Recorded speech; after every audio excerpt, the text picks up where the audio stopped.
In this lecture, we are going to examine the life of the ancient Greek philosopher Socrates.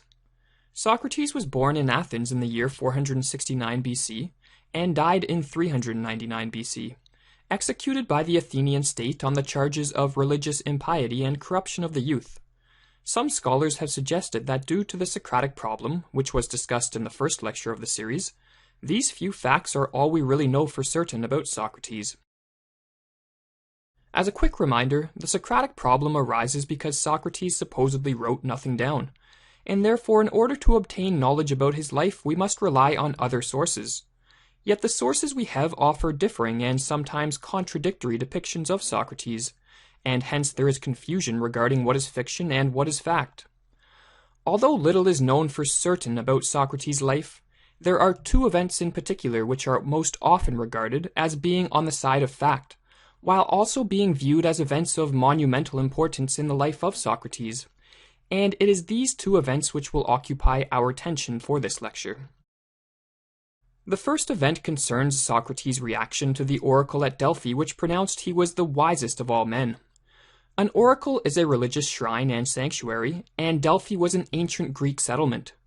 To the ancient Greeks, Delphi was thought to be the center of the world, a feeling which had its origins in ancient Greek mythology. According to myth, Zeus sent out two eagles from the ends of the universe to find the navel of the world, and in Delphi is where they met. The oracle at Delphi was devoted to the god Apollo. Inscribed on the outside of the temple were the words, "Know thyself," a saying often misattributed to Socrates. People traveled from all over ancient Greece to visit the priestess of the oracle, the Pythia, in hopes of attaining wisdom and guidance. The Pythia bestowed on Socrates the title of the wisest man in the world, which was to prove extremely influential in the course of Socrates' life, as it was through his attempt to uncover the true meaning of such a declaration that Socrates was led to discover his life's mission, and in turn this life's mission, as we will see shortly, led directly to the second monumental event in his life, that being his trial and subsequent execution. We must note that Socrates did not visit the oracle himself, but instead one of his friends traveled to Delphi and passed on the Pythia's oracle to Socrates. When the news of this reached Socrates, he was astounded. In Plato's Apology, he described his reaction. "When I heard about the oracle's answer, I said to myself, what does the god mean? I am only too conscious that I have no claim to wisdom, great or small.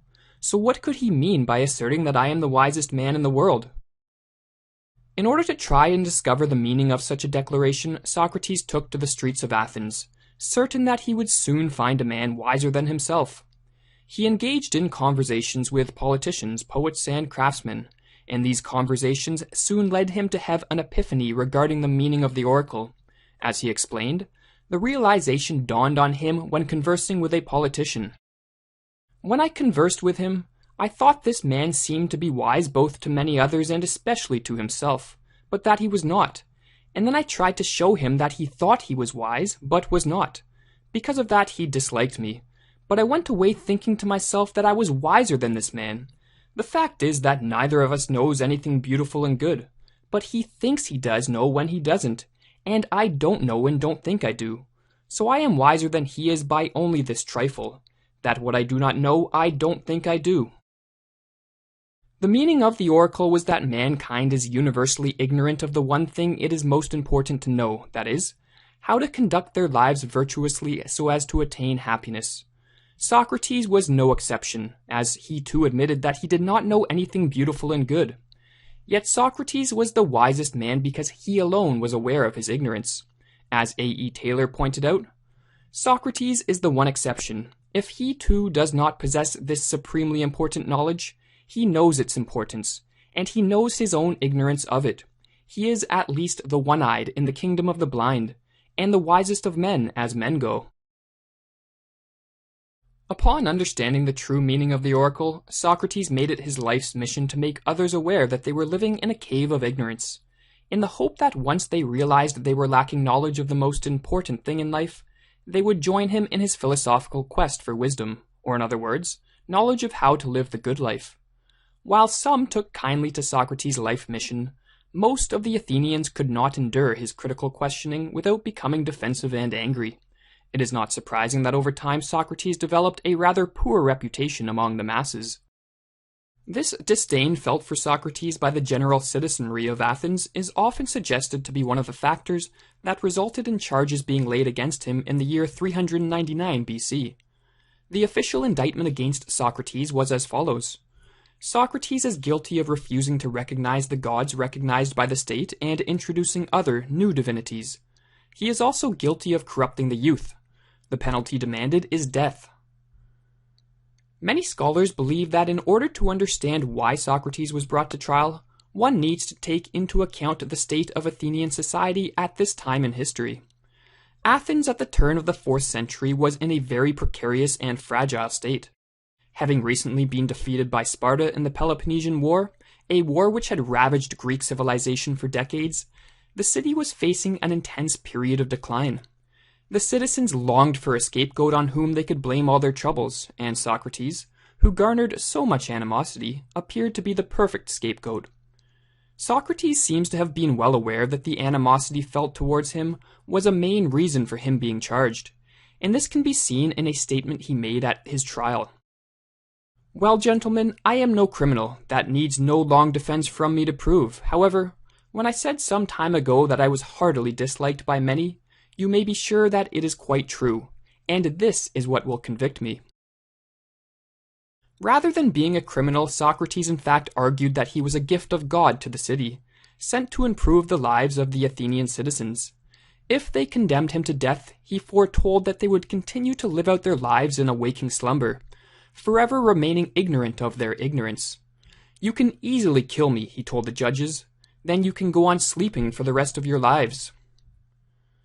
Despite his appeals, Socrates was found guilty. Although the penalty demanded was death, according to Athenian law, the accused could propose an alternate penalty. It is said that if Socrates had recommended exile, such a punishment would have been readily accepted.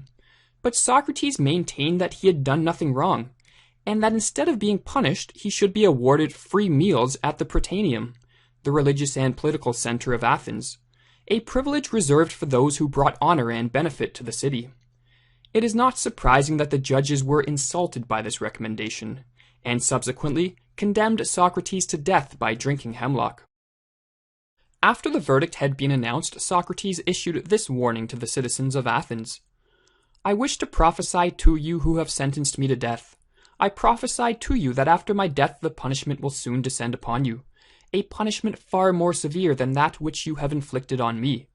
You will have caused my death, hoping in vain to escape from my critical questioning.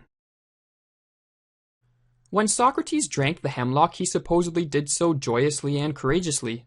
His last words were, Crito, we owe a rooster to Asclepius, pay it without fail. Asclepius was the Greek god of healing. When an Athenian was cured of a serious disease, they paid tribute to the god by sacrificing either a sheep or a rooster. But Socrates was not sick, so why was he paying tribute to the god of healing? Socrates thought that to be alive in some sense was a sickness, and while we can make strides to make ourselves healthy, it is only in death that we are truly cured.